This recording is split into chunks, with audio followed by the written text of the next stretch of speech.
Hello, thanks for joining us on our first YouTube live cast, or whatever they call these things. Stephen Tsai, and this is the legendary Rich Miano. Played 11 years in the NFL, playing with my favorite team, the New York Jets. And and then now you do everything. You're everywhere. You're on Spectrum. You're a commentator. You run the Polynesian Bowl.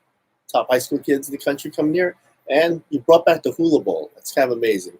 How do you bring back a Hula Bowl?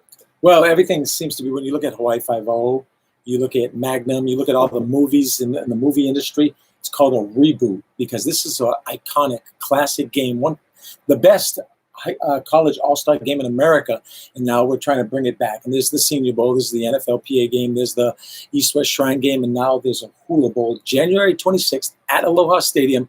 Super excited, lots of work to do. And I know people, I've seen movies where they can own a zoo. What's it like owning a bowl, your own bowl? Well, I actually don't own it. We have ownership, and we have executive directors, and we have a whole bunch of different So you're people. Like the Wendy's, and you're the Ronald McDonald? I'm the guy who actually is tasked with making sure it's a great game on the field, but there's so much more, Stephen. There's the national TV contract with CBS Sports. There's the sponsorship. There's the halftime show. There is so many things logistically to do, so I have a good staff, thank God. And one of the things you do well is you bringing back a lot of the UH players, you're getting them into the game. That's kind of nice. Yeah, and that goes back to everything we tried to do with the Polynesian brand, which is exposure and opportunity. So now we've done that all throughout high school. Now we're going to give our Polynesians, not only here at the University of Hawaii, but throughout the Pac-12, throughout the country, an opportunity. If they don't get invited to the Senior Bowl, they'll get an opportunity with the Hula Bowl. It'll be nice if they got invited to both, and you have to choose. And I think, Would you rather spend a week in Mobile, Alabama, or Honolulu, Hawaii? Right now, maybe Mobile because of all the general managers, player personnel people, whatever else. But eventually, we plan on being the best college football all-star game in America right here in the state of Hawaii. So you scout, Hawaii talent, everything. Who are the best pro prospects on Hawaii's football team? Well, Cole Laval was. Now he's red-shirting. I think he's up there. Dayton Faruta is obviously a prospect, but he's hurt, so we're waiting for him to come back. Then you look at a guy like Ro Farris, Cedric Bird, JoJo Ward. I'm missing one, Kaimana Padello.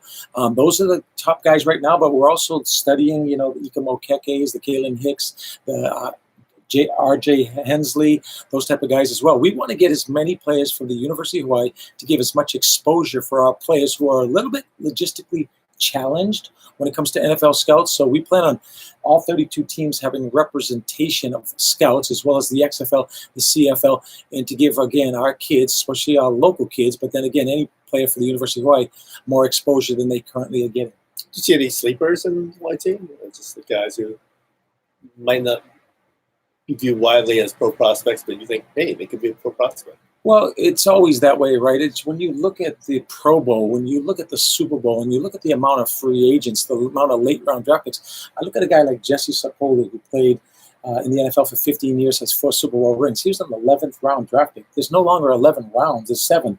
I was a 6th round draft pick. So we're talking late round draft picks. We're talking free agencies. We're talking about guys that you can't measure their heart, their passion. And obviously, when it comes to football here in Hawaii, there's a lot of talent, but there's a lot of guys that are just tough, that love this game of football, that just need more exposure.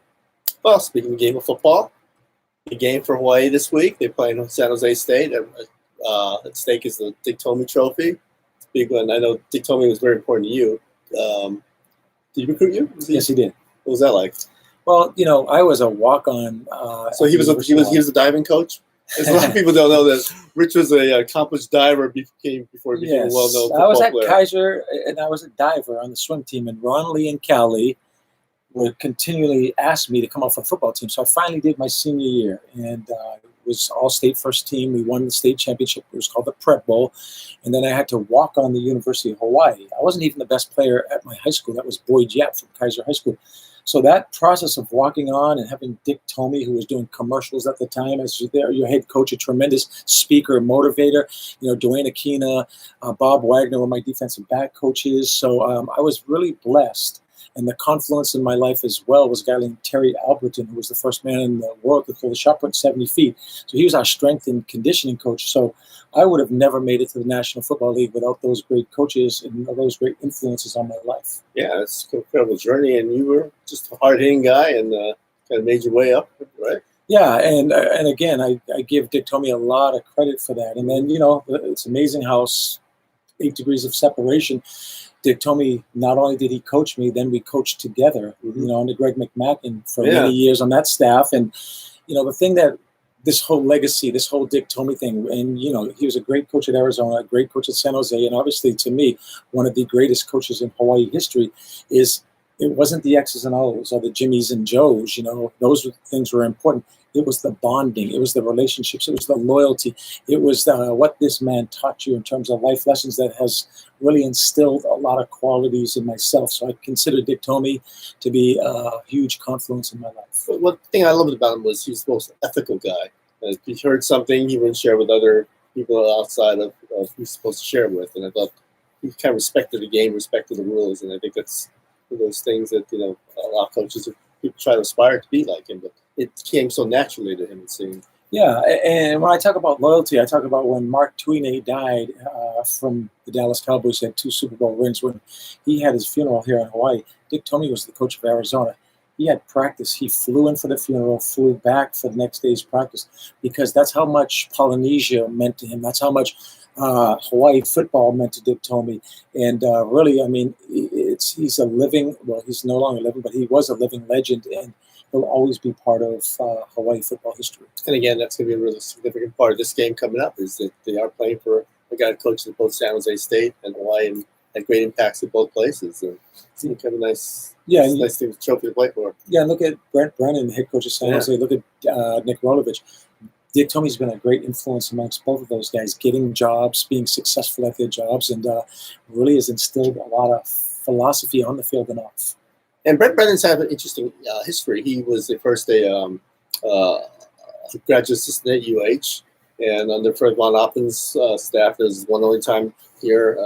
You know, GAs don't make a lot of money, and he kind of had to work it. But he had a great love for the islands. Of course, he's connected. He's related to Colt Brennan, and it just seems like he's just a guy who Hawaii's never left or never left apart, and I think that's kind of cool. You know, Stephen, you know way too much of my life. Yes. But one thing you don't know is Brent Brennan was my graduate assistant for one day when June Jones gave me my defensive back coach. And I remember going to, we went to Duke's restaurant, and he got the call to be a full-time Division I coach. And so he and I always joke about that he actually worked for me or underneath me as a graduate assistant for one day. One day? Yeah. How was his day? It was a great day. It was a great day? We had great meal, and I had a lot of fun. Did you ever do like any coaching during that day? Or we did minimal coaching. We did more like bonding.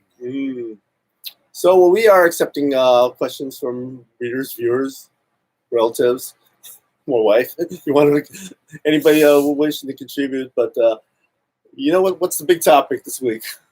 Quarterback. Yeah. You like them both, though, right? Yes, and you know what's interesting about this scenario is you have 2 great players. Yeah. One has been the starter and has been very successful. The other one's been the relief pitcher, and he's been very successful. And when you look back last year, remember the success of this offense and the success of Cole McDonald. Then all of a sudden, Chevin comes in and wins the game against Wyoming, wins the fourth quarter against UNLV, and that was a huge victory for Hawaii. So what happened when they had a bye? Then they went to San Diego State. Cole threw for about 460 yards and I think 4 touchdowns, and they beat San Diego State at San Diego State. So I think you have a similar scenario now. It's a wonderful problem to have if it's managed well in terms of the head coach, in terms of his relationship. You know, Stutzman does a great job of the quarterback Hui in terms of keeping these guys balanced, and they like one another. It's competitive. That's the way it should be. But Hawaii can win with both quarterbacks, and we're so blessed that if Cole happens to go to the National Football League this year or whatever league he wants to play in, Chevin Cordero is going to be a star for 3 years. So I think there should be a plan for both quarterbacks because they both have a little bit of different in terms of Chevin's the twitch guy, the guy that can extend plays quicker. But Cole has probably had more repetitions in terms of being the starter, and he's done some phenomenal things. So anyone out there that's listening that doesn't think Cole McDonald's a good football player, I don't know what they've been watching. Anyone that doesn't think that Chevin's the future of this team and could immediately play and start and win, I don't know what they've been watching either. So it's a wonderful decision, one that's not easy for Coach Nick Rolovich. Yeah, and what I kind of like is how they both use it, and how they both kind of get together, and they kind of have a good feel for the program. But as you know, starting jobs are won in practices and stuff like that. And I think it was clear early there was a reason Cole McDonald was a starter. He commanded the offense. He just had a great relationship with his teammates. He understood things. He's just been in the system longer, and it's nothing against Shevin. Shevin's a great quarterback, but I thought Cole kind of owned the offense at the beginning. Yeah, and I think Cole's become a good role model for Shevin in terms of how much film he watches, how much off-season work he gets in with his receivers, how he leads, how he was a captain, how he is a captain. And I think those are all things that Shevin's going to learn from, and Shevin's going to grow. And, I mean, Shevin's potential is vast, but he has to get bigger. In terms of he needs more weight, he needs more muscle. He's going to have to get more proactive in terms of the way he leads, in terms of it's great to be humble. It's great to be all of the great qualities that young man has, but he has to get a little bit more vocal. And I think all of those things are coming, and they're going to manifest themselves. And whoever Coach Rolovich decides to start, Hawaii has a good chance to win these last 4 games. And I hope that both of them get to play. Well, the thing was, no one cares what my opinion is, but I just thought until the half, everyone loved Cole. I thought he was doing really. I thought he had a bad quarter, but I don't think there should, be any indication of how he played previous half or the whole season. And who's had bad quarters? Airlines. And they don't change their pilots. They don't change their routes or anything. They just stick with it. I just think, the team had a bad quarter. The team had a bad quarter, but I don't think that was reflective of the game, their effort, or even how their season's been going. Well, I mean, if people really study football and you look at his percentage, it wasn't very good this past week. He was inconsistent. I think he started off hitting the first 9 passes in a row, and then he went through a streak where he was 1 for 6. Then he had a streak of a couple touchdowns. But if JoJo Wood is the ball, next ball's tipped and it's intercepted, I think the outcome's different. If Paul Scott controls his feet on the blitz in the fourth quarter with about 30 seconds to go, they're not in field goal range. And if you take away a couple of really egregious penalties on special teams, and again, the drop balls by dependable receivers who normally catch the ball, why is the narrative on the quarterback? Why is it that we, from week to week, Aaron Rodgers is great and he's not so good? I mean, it's amazing how the sports fan of Hawaii and the sports fan of the nation is, how have you done for me lately? And I'm always talking about be consistently good instead of occasionally great. Look at the last 4 or 5 games. Cole McDonald's been one of the best quarterbacks in the nation, not just here at the University of Hawaii. When he took off for that 76-yard run, you saw it, phenomenal speed. That changes the way and defensive coordinators defend Hawaii. When you saw him fight for that touchdown in the first quarter, I think, or second quarter of this past game, you saw the toughness. Shevin's done phenomenal, and Shevin will continue to do phenomenal. But we should embrace both of these young men and just be so happy that Cole McDonald has the island chain on his forearm and how much he loves the state of Hawaii, and how Shevin, probably the best local recruit in the last 10 years, decided to stay home. We can win with both of them. They're both great kids, and it's hopefully a manageable issue. Well, but again, quarterback is the focus. They don't call it middle linebacker on Monday, right? Or there's always been a saying as a coach and a player is they get too much credit when you win, they get too much blame when you lose. It's somewhere in the middle. Well, we got one of our readers is asking, what's up with the defense? Well, that's to preface it. Yeah. I think Rolovich said this morning that, or it says story this morning that there's a difference between coaching defense and coaching a defense with this offense. This is a difference. Yes. And what's happening with the defense and what's like to coach with a run and shoot, high-powered, risky offense. Yeah, so I've been part of this for many, many, many years. And if a consultant came in right now and would say, "Hey, how did the defense play last week? What did they have? 8 possessions?" And you go, "No, they had 16." What do you mean? Did they play 60 plays? No, they played 90 plays. Some of it is self-inflicted when you can't get off the field on third down, but it's because you're a byproduct of an offense that doesn't possess the ball that much, although Miles Reed has been the best player on this football team the last 2 weeks. It's also a byproduct of the fact that they score quickly. So in terms of the defense, 5 times in the first half, they gave the ball back to the offense. My problem with this defense is, and I've been saying this for years, and we can continue to be a narrative, and it's not a reflection on Corey Batoon and the staff, is you got to take the ball away. When Solomon Martortilla took the ball away in New Mexico, that's when the offense scores. That's when you get that momentum type of plays. And that's where you get separation in scoring is special teams when they have explosive plays, defense when they take the football away. We have to take it away. Everybody talks about when we give it away. That's why it's called a turnover ratio. But I think this defense, when you look in the first half, and I talked to Corey Batoon about this, you'd have guys making plays. That's why they got the ball back, because they did their job. They did their 111. They executed their assignments. They played the proper technique. They had the right alignment. Second half, same guys, same plays, not doing what they're supposed to do. This is not a coaching issue. This is a player issue. And it's a player issue because they have to focus and they have to listen to what these coaches are teaching them. I like Corey Batoon. I like Jacob Euro. I like Abraham Elamimi. I like Mark Banker. I think it's a great defensive staff, a perfect staff for this University of Hawaii. Sure, they need to get more talented. They need more alphas, especially in the front line. The best pass defense is a pass rush. You know, the corners, I think, need a little bit more support with the safeties, but it all starts up front. And I think, you know, Blessman Ta'ala is a heck of a football player, but they're not tackling as well as they could as well. They've got to tackle well.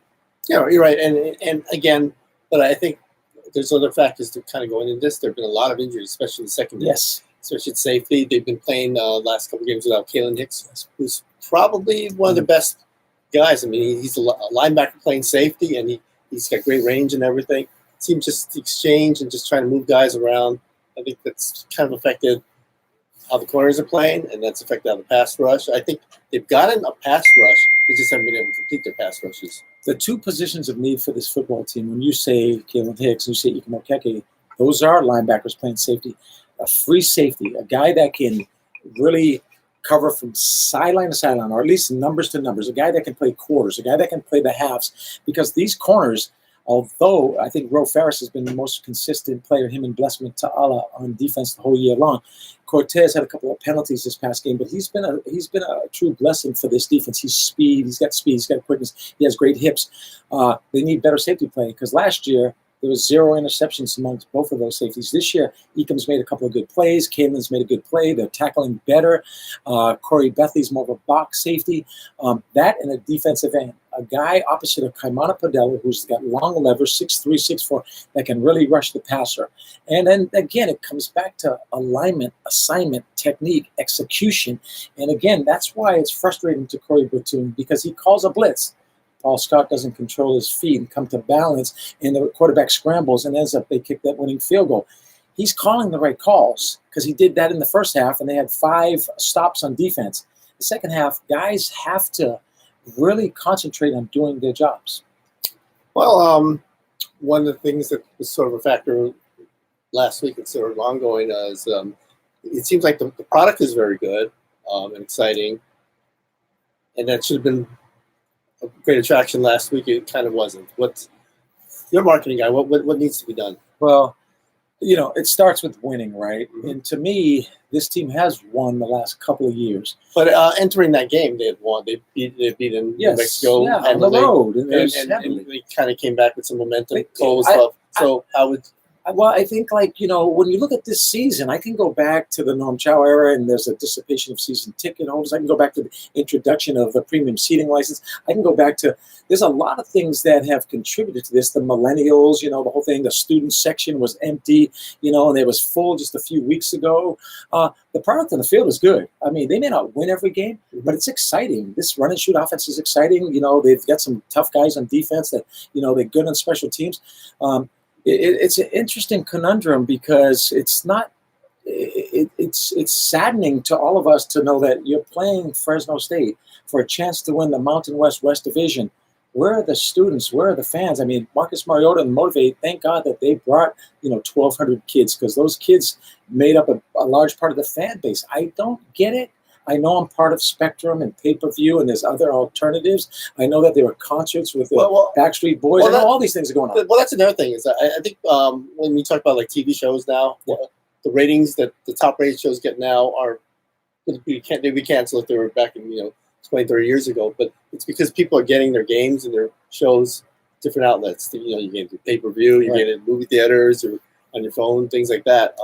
It seems like the interest is still high. It's just they need to, I don't know, is a priority to move the interest to the stadium, or is it okay just knowing that there are a huge fan base out there that you can't see? Well, I was the referendum for a 35,000 seat stadium always kind of bothered me because I'm a big thinker.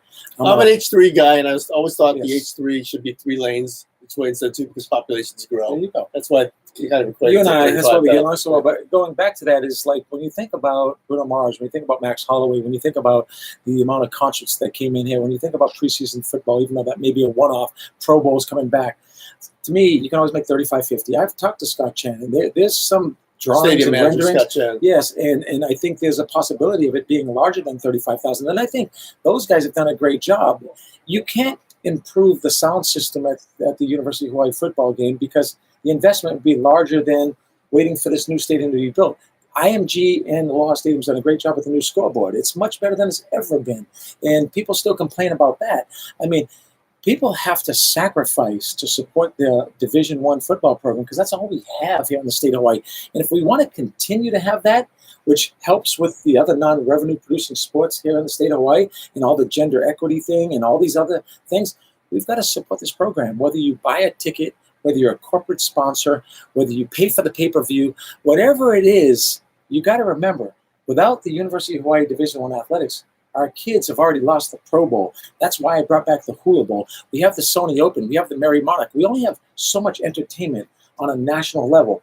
And the University of Hawaii, don't forget, it wasn't long ago. They beat Arizona. They beat Oregon State. They played good football against, not so good against Boise State and Air Force. And those are 2 really good football teams. This is a winning team, a winning program with Nick Rolovich, who cares about Hawaii, with his coaching staff that cares about Hawaii, with local kids infused with good mainland talent. I mean, we can be better, but, I mean, we got to support this team. All right. Well, thank you. Readers, again, you're encouraged to ask any questions.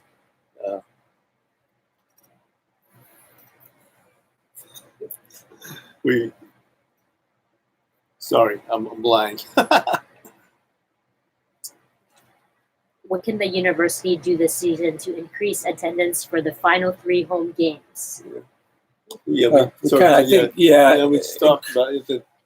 Increasing attendance, I'm not privy to know exactly why the students are there 1 week and not another week, whether it's free buses, whether, they're providing free tickets. My son told me this at San Diego State. Yeah. He goes, Dad, we had a huge student section. And then they eliminated the tailgates. He goes, once they did that, first of all, college students now, they party in the parking lot. Yes. They come to the game in the first half. They look at their phones, and that's why it has to be as interactive as possible. We have a great video scoreboard and everything else. And then at halftime, they kind of go home. But they didn't even come.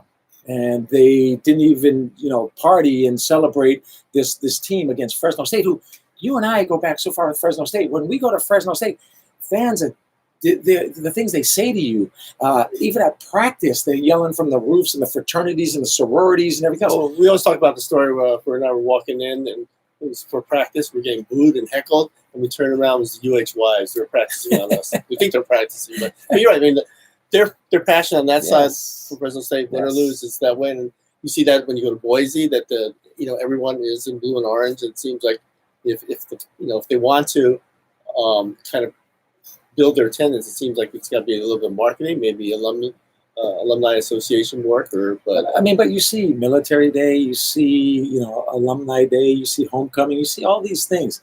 To me, it's very perplexing to even kind of. There's so many different reasons that a fan has an excuse not to go to the game. Traffic, parking, all these things. But trust me when I tell you, that staff at Aloha Stadium is doing the best job they can to hold that stadium up and to make it as an enjoyable experience as possible. The product in the field is a good product. Is it a great product? No, they're not at the University of Alabama. But it's not like these kids don't give it all they have. It's not like these local guys. When you look at Kaimana Padello, you look at Dayton Ferruta, and you look at, all of these young men that decide to go to the University of Hawaii, they go because Hawaii has now won bowl games. Hawaii has had 2 players drafted last year, Jelani Tavai and John Ursua. Hawaii is sending guys to the Senior Bowl and the Hula Bowl and the East West Shrine Game, whatever else. This is an attractive program, but what makes really it attractive is if people support this program here locally. Well, we got 5 more minutes. People are encouraged to send their questions or comments or, I don't know, money? Do you now have an Apple Pay account? Yeah. Yesterday I was enlightened by this whole. Do you enjoy the 21st century? It's pretty good. You know what? I'm so far behind it, but I have an 11-year-old daughter, Sienna, and I have a 19-year-old son at San Diego State, and both of them are trying to keep me in the 21st century. Yeah, well, first you have to get into it, then they have to keep you there. Yeah. Because I noticed the past year you've joined Twitter. Join Twitter, and I'm almost at 1,000 followers, and so if you're listening right now, make sure. What's your handle? Oh, my handle, I think, is RichMiano38. I don't even know. Isn't you chose it because that was your number? Or yeah, that's my number. Rich Mianos? No, 38, special.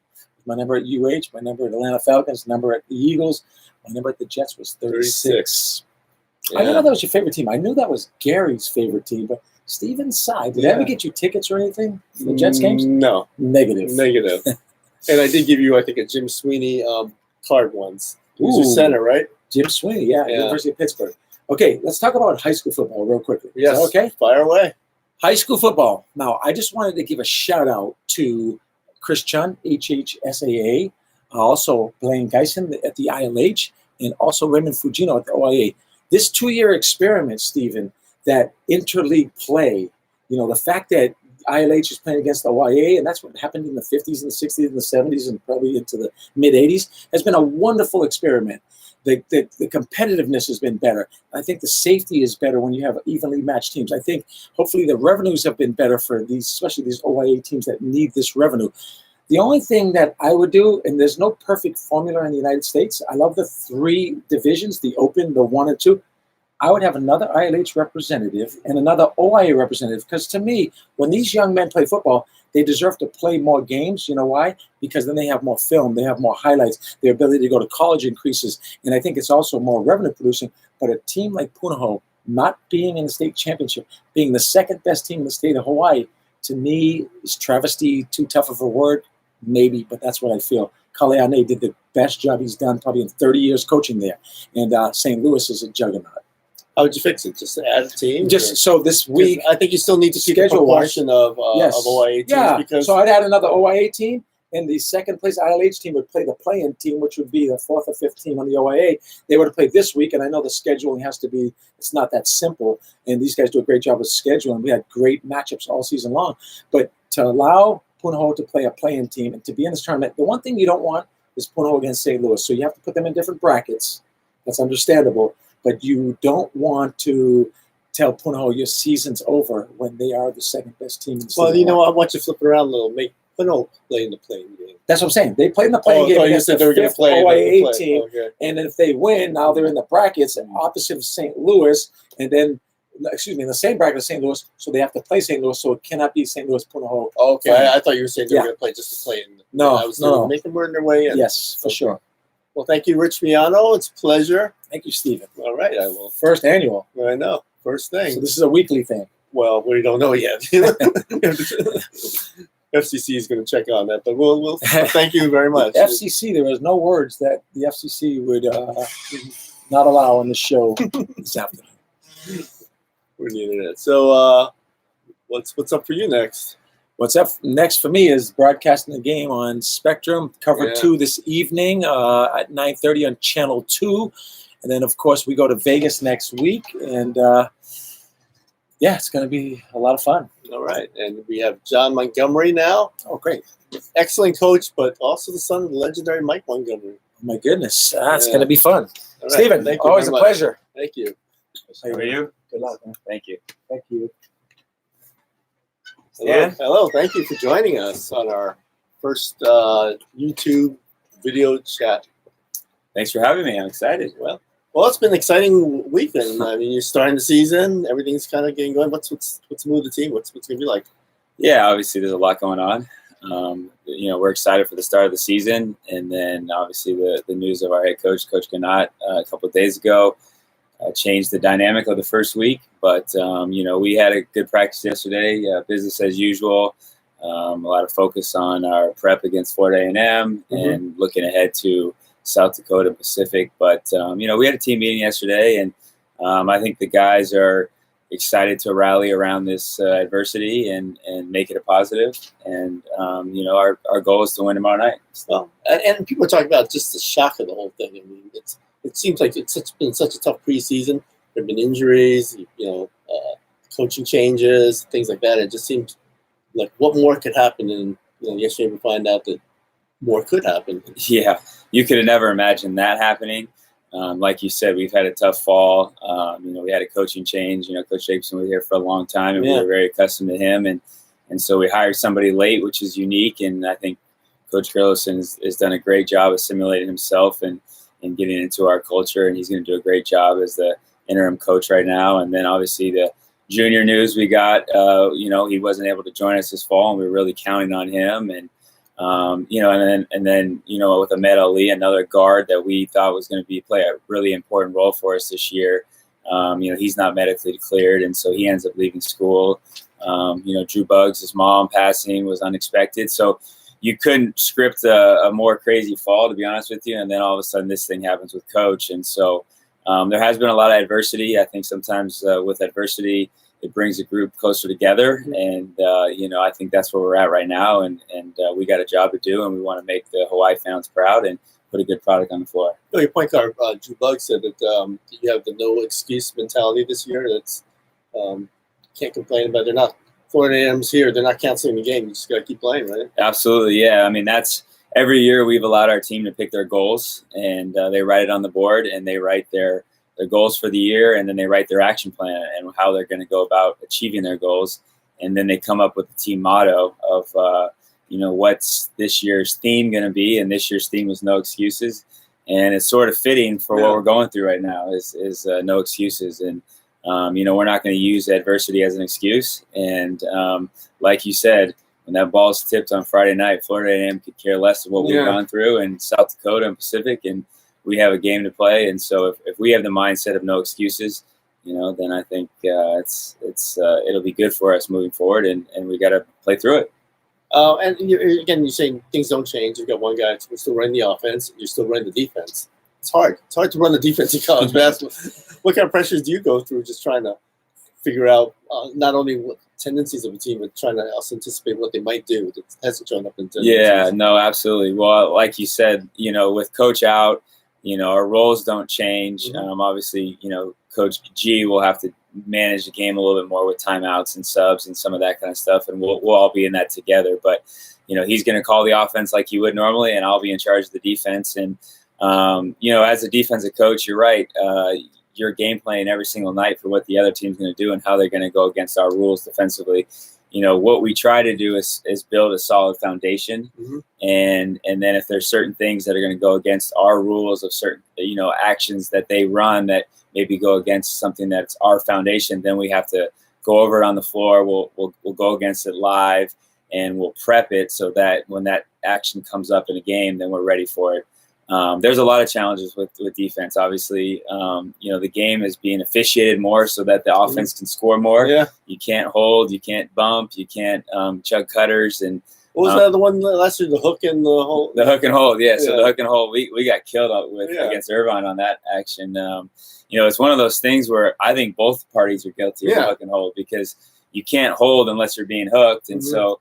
And that one against Irvine ended up going against us, but they're trying to take the physicality out of the game, which makes scoring go up. And so as a defensive coach, certain things that you've done defensively for 20 years, now it's a foul. And so you got to adjust a little bit. But, every game, whether I have the scout or not, I put together a defensive game plan, and then we try to implement it with our guys and get them to feel as comfortable as possible, so going into the game they feel good about the game plan and what we're trying to do, and then you always have to adjust on the fly. And so certain things during the game are going to hurt you more than others, and then you got to make an adjustment, and hopefully what you've done is you've practiced that previously in practice, so it's not the first time you're doing it, and so that you say, hey, instead of guarding a ball screen this way, we're going to go to our secondary coverage, and we've practiced it.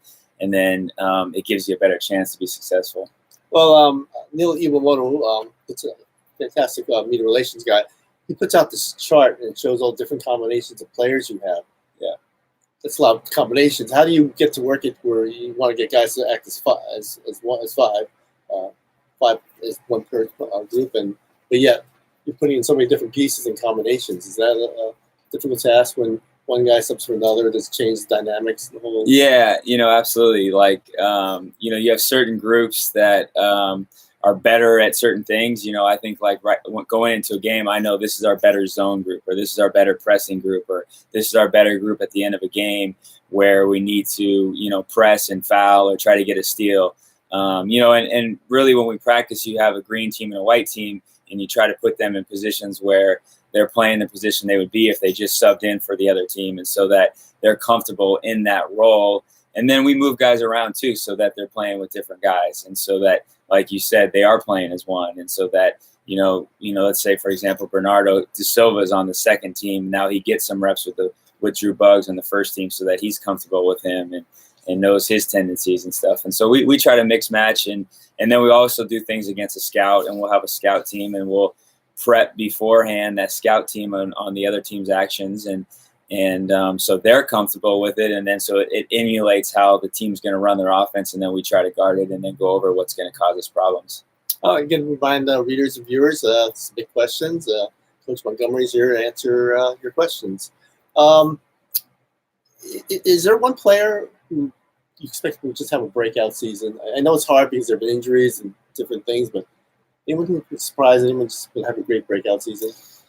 I think Samuda Avea is a guy that needs to have a breakout season. I think as it is right now, I think Drew Buggs and Eddie Stansberry and Zigmars are kind of like the core guys that we can rely on. I think we know what we're going to get. I think Eddie can even have a better year scoring the ball and shooting. I think Drew's going to improve his ability to score and shoot the ball as well, but he's going to run a great floor game and be a great passer like he was last year. And I think Zigmars is kind of going to be that guy who can, get us 10 and 12 and 10 points and 10 rebounds or whatever it is. And then I think, but Samuda's got to take a step up and give us some scoring. And I think he can score double figures this year for us. And I'm looking forward to that. And I think he's got to take a step up defensively of guarding some of the other team's better players. And then I also think Dawson Carper. Dawson is a guy that I think we're inserted in the starting role as a center. And, I think he can average 10 points and 6 rebounds. And I think he's a guy that he's got to finish around the rim. I think he's got to score when the ball goes inside to him, and he's got to rebound the ball at a high level. And those two guys, if they play at a high level, it gives us 5 really solid starters and a group that can we feel comfortable with. Well, you guys always have adjusted the schemes to the players, and it seems Carper and Mate is kind of going back to the old, back to the basket center. What's that like coaching them and change your game a little bit? Yeah, well, like you said, the game has changed where everybody's playing up with face-up 5-man and nobody plays with a true center. Yeah. I think if you have a true center that's really good and you can throw the ball into, you can be really successful. And so we're hoping those guys now as sophomores can do that for us. If you have a good low post game, it's hard to defend. Teams have to double team. Where do they double from? Do they double off the other bigs? Do they double off a shooter? Now you move the ball around and you get good shots. And so we're hoping that we have a good inside game this year and we can smash teams. I think Zigmars last year was a 5 and was able to score, but he also is undersized. And now if you're playing him at the 4 and you're playing a true center at the 5, now you have more of a smash mouth game. You have 2 inside guys, and we should be really good on the boards. We should be able to score around the paint, and that's our goal this year. Well, Zigmar's only taken 1 3 in the last 2 years, previous 2 years. How's that changed, or what's his shooting like? We still want him to limit that 3-point shot. I think if Zigmars can make that wide open shot when they're not guarding him, then it puts a little bit of pressure on the defense. Okay, now we can't leave him wide open. But we certainly don't want him to hunt threes. I don't think that's a strength of his or for our team. But if he can knock down the open 3, I think it'll open up the floor for us a little bit more, and it'll be good. Well, it seems like going big is kind of the way to answer with a lot of teams in the league that are big. I know basketball's been pretty much a guard league, but it's guard-oriented game. But it seems like there's so many teams in your league that can get big and physical, and it seems like you have to match. Is that the idea with Carper in the lineup and pairing him with Ziggy? Absolutely. I mean, I think you look at the team that's been most successful in the league the last 5 years has been Irvine. And what's Irvine do? They play big, and so. You always want to, and even like, for example, you look at the WCC and Gonzaga. Gonzaga has been very good with playing with 2 post players. And so, for us, we want to be able to be that team that dominates the league. And I think if you have good big guys inside, you have that ability, because maybe the other schools aren't able to get as good at bigs. And so we certainly want to match with Irvine. I think if you are big as well, it sets you up for, the Diamond Head Classic and playing against some of those Power 5 schools, or it sets you up for when you're in the NCAA tournament. I think we were ready to play Cal in the NCAA tournament 4 years ago because we did have that size. And so, we want to play inside out with good big players. Now, I know you can't talk about coaches, especially until they sign, but it seems like the emphasis now is getting very athletic players. It seems like the last few signings and have been kind of gearing that way. Is that the emphasis, or is there an order that you're looking for in a player? Yeah, I mean, obviously, the game of basketball is still a skill game, and so you want to find skilled players. But, I think we felt like after last year we needed to prove our athleticism. Unfortunately, Junior's not here until semester, but he was a long athletic wing that can play multiple positions, and we were really excited. 6'5" guard, right? 6'5" guard with athleticism, a really good defender. Our staple of our program is defend, rebound, and take care of the ball. We say if you do those three things, you can play. And so we needed to get some better defenders on our roster, and we felt Junior was one of those guys that could help us defensively. So, yeah, and, our emphasis right now in our recruiting, and, we're hopefully going to sign somebody next week. Like you said, I can't comment on it, but he's an athletic player that can defend and rebound and is going towards more being athletic. And our league is athletic. We have a lot of teams that have athletic players, and we got to match up to that as well. Okay. And the other thing is to talk about athletic and tall and everything is Bernardo da Silva, 6'9" guy with a 7'2" reach. That's pretty amazing. Absolutely. He caused a lot of problems. It's funny. Where's his development right now? It's going really well. He caused a lot of problems on the defensive end, blocking shots as well as getting deflections. Zigmar is just learning that he can't just make those passes that he, usually was able to pass, because Bernardo's going to get his hands on the ball.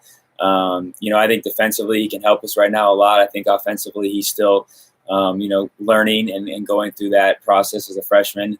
We're certainly going to throw him out there in the fire and see what he can do. I think he's one of those guys that can just make plays because of that length and athleticism. We're excited for him. We're going to play him a little bit at the 5. I think he can be an advantage at the 5 for us. He'll play the 4 a little bit as well. But Bernardo's had a good fall. He's very coachable. He listens. He tries to implement what we're doing, and so it's fun to see. He's one of those guys that's in the gym all the time. I think his ceiling is extremely high. Like, I think by when it's all said and done, he's an all-league player and one of our top players in this program. So you didn't play very much against Chaminade. Is it just because of the way the rotation was going, or are you guys still trying to figure out more of a? Yeah, it's interesting. Chaminade and Hilo in both our scrimmages, our exhibition game and scrimmage, they pressed us a lot and they really pressured the ball. And Bernardo was currently playing at the 4 at that time, and he struggled a little bit with that. And I think that actually got us to shift him more to playing the 5. I think he's a really good ball screen roll guy, a guy who can catch it off ball screens and then go up and dunk it with that length and athleticism. And so he shifted more to the 5 position, which I think will help him. I think the matchup wasn't great in either of those games. I think you'll see a lot of them this weekend. You guys set the school record last year for 3-point shooting.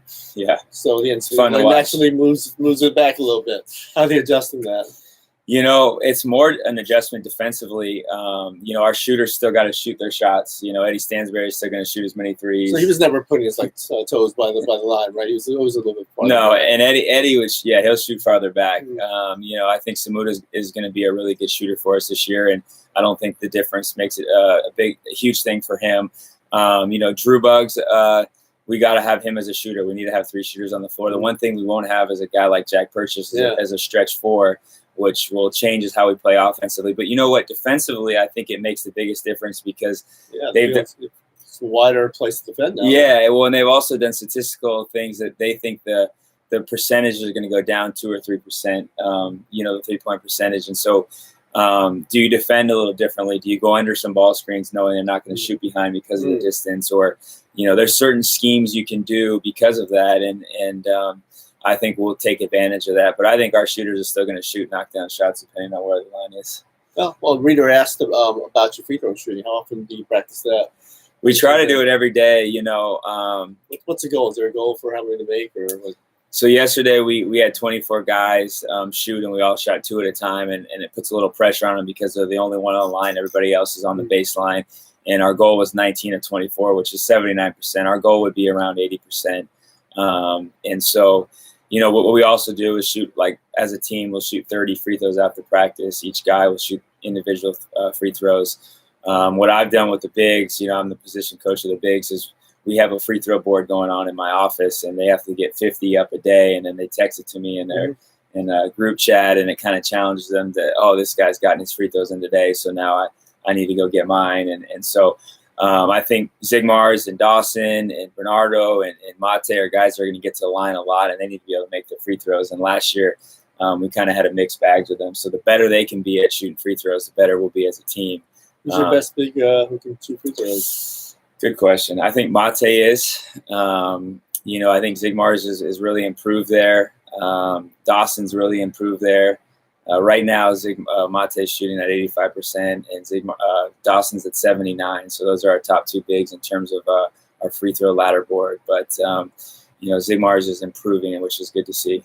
Before games, one of the great shows is a Stephen Curry kind of deal where Owen Hullins kind of shoots it from near the crowd.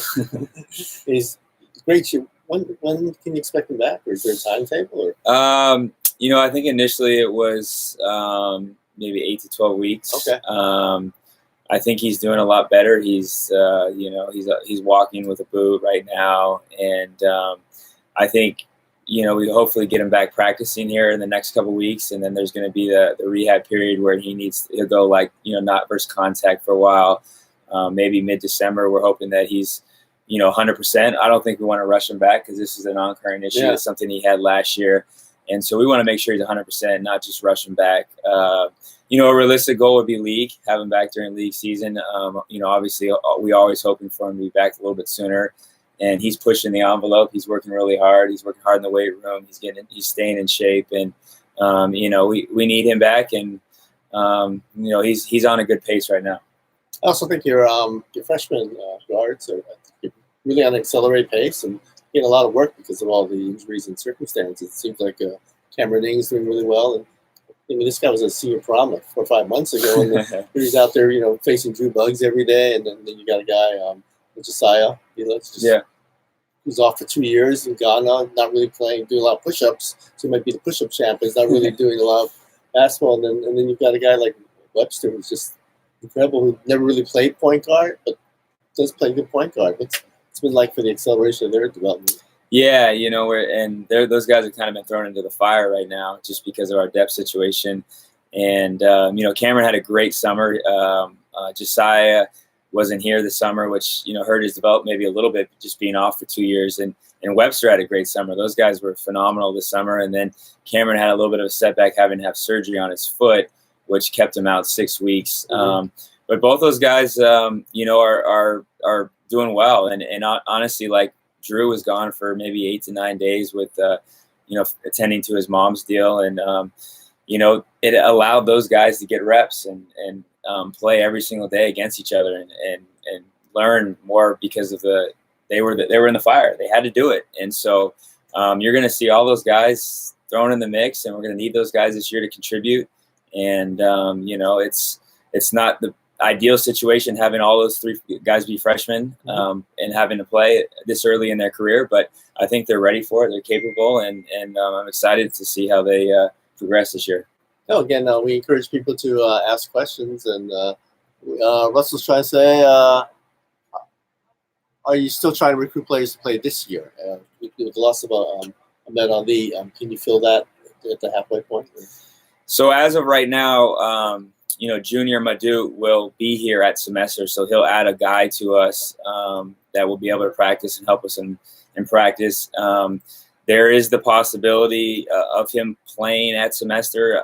I think for his development, it'll probably be best if he sits out on red shirts for the semester, then has 2 years, 2 full years. But there's been internal talk because of our depth to maybe see if he is available to play, and we'll see if that comes about. The other question, to answer your question about Ahmed's loss, currently we don't have that scholarship to fill. We are filing a waiver to see if that if we can get that scholarship back at semester. So as of right now, we are always recruiting. There will be a bunch of mid-year semesters. We will be tracking all the mid-year semester transfers, and we'll be continuing to talk to them to see if anything happens. And then if the waiver goes through and we get that scholarship back, there is that possibility that we sign somebody during that time. Obviously, they won't be able to play. They would have to sit out as well, but it would give us some more depth and practice and a guy that's ready to go next year. Who's a lawyer in your staff? It seems you file a lot of waivers. It's kind of weird with the you have to file a waiver to get him to play, and you have to file a waiver that scholarship doesn't count.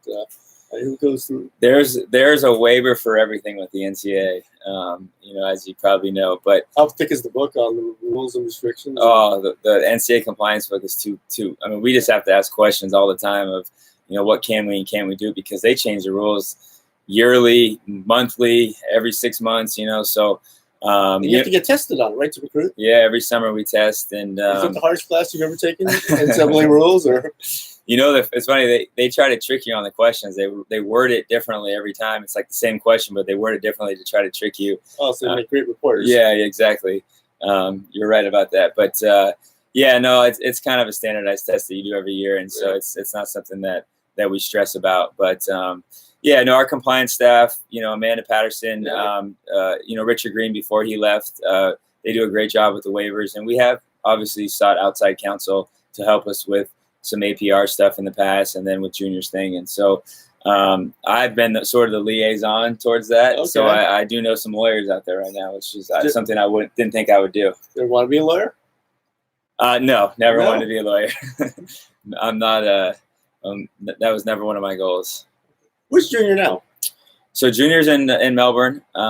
He is working people don't out. know he was born in Sudan, grew up in Australia, played in Florida, was here sort of, and then now he's in Australia. Yeah, so he pretty much his whole life grew up in Melbourne, Australia. He was forced to, was a refugee, I think, when he was maybe 3 or 4 years old. Yeah.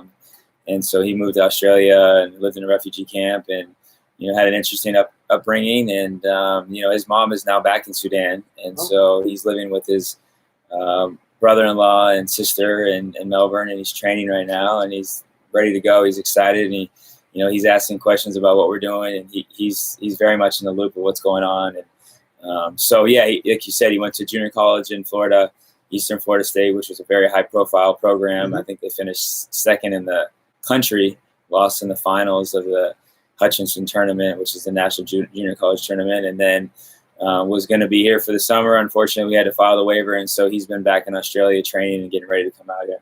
Wow, what you describe as more of an athletic type of guy, could play different positions. And it seems like all you guys can play different positions. Yeah, kind of like your coaches. All your coaches can coach different things. Exactly. So the more versatility you have, the better you are as a player. He's one of those guys that he's very good defensively with his length and athleticism. He also is sort of a guard at 6'5". He can play off ball screens. He can shoot the three. He can make decisions. And so he can play a little bit of one, but mostly the two and the three. I think he's probably more suited to be a two guard that comes off ball screens, but because of his length and size, the three. Good team, an athletic team, is also very skilled veteran team, especially with the coach. Coach has been out to Hawaii about 7 times. Yeah. He's played pretty good. He's coached at different great programs. What do you expect out of him? Yeah, no.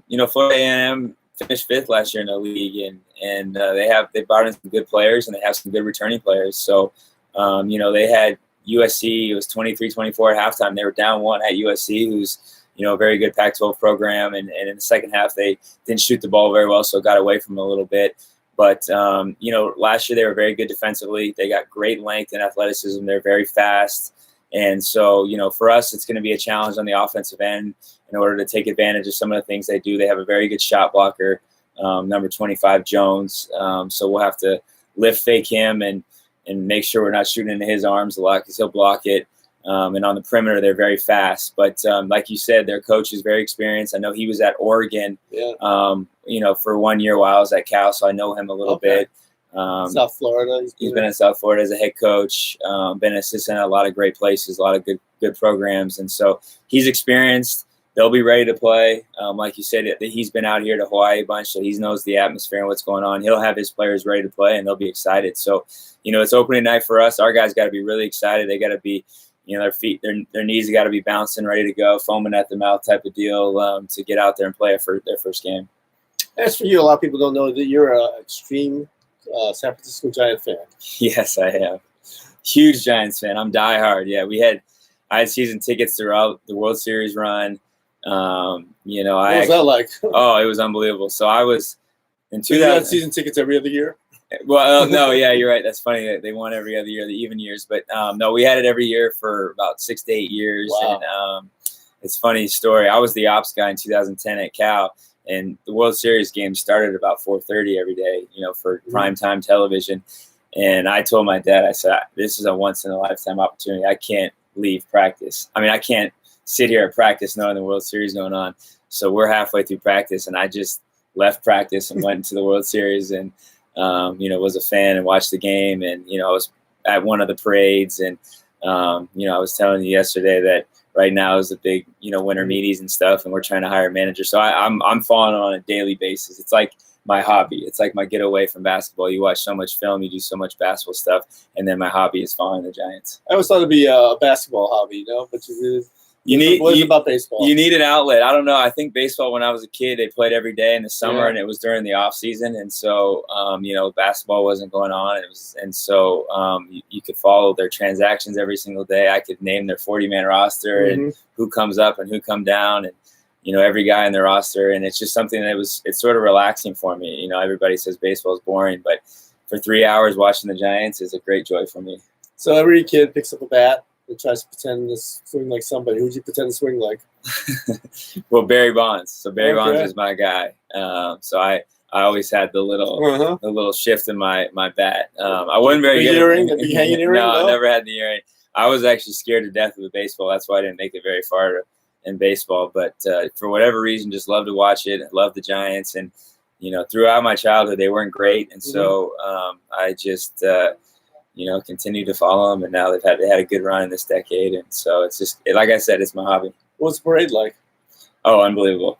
Millions of people and, in City Hall. And, it was a great joy just to celebrate, and then it sort of became almost like a fad in San Francisco because they won so much. And then you had so many bandwagon fans, and it was such a deal that, I don't know, it wasn't a turn off, but it was just became everyone was a Giants fan. And I was sticking loyal to me being a fan for the last 20 years. So that'd be your greatest joy if they won another one, or you guys making it into the? My greatest joy would be success for this Hawaii program, or someday running my own program and being able to take a team to an NCAA tournament or winning a league title. Obviously, we haven't been back to the tournament since our first year, and that would be my greatest joy is to get our team there. So it seems you really embraced Hawaii. Are you here for good? Oh, I love Hawaii. We used to come here as a kid every single year. And so it was my favorite vacation spot from my whole life. And I love the beach. I love golf. I like the weather. I like the people. They've embraced me here. I've met a girl that's from here that, we're pretty serious. And so, part of her culture is has been part of my life as well. So I don't know about for good. I mean, obviously my goal is to be a head coach someday. So if you're in the Bay Area and you change lanes, you shaka? Oh yeah, I'm a how's it guy. Every time I answer the phone, I say how's it, and everybody's like, huh, what? But shakas, how's it's, using some of the language. Definitely, I've embraced the culture. Well, that's great, and good luck to you tomorrow. Tomorrow? Yeah, Friday. Tomorrow, and then the tournament. That's gonna be kind of a quick grind. I mean, 3 games in 4 days, but yeah, you guys are ready. Yeah, no excuses. I heard. Yeah, today's practice 30. Our guys are ready to play somebody else. It's obviously starts with Florida A&M, and then we have a day off in between to prepare for South Dakota. South Dakota is a really good team, good program, and then Pacific, obviously a team that we know really well, and being in the WCC, and so it's a good tournament. We're gonna give it all we have, and our guys are excited. Great. Well, thank you for joining us. Thanks, Stephen. Take care. Right. Thank you. Thanks, everybody.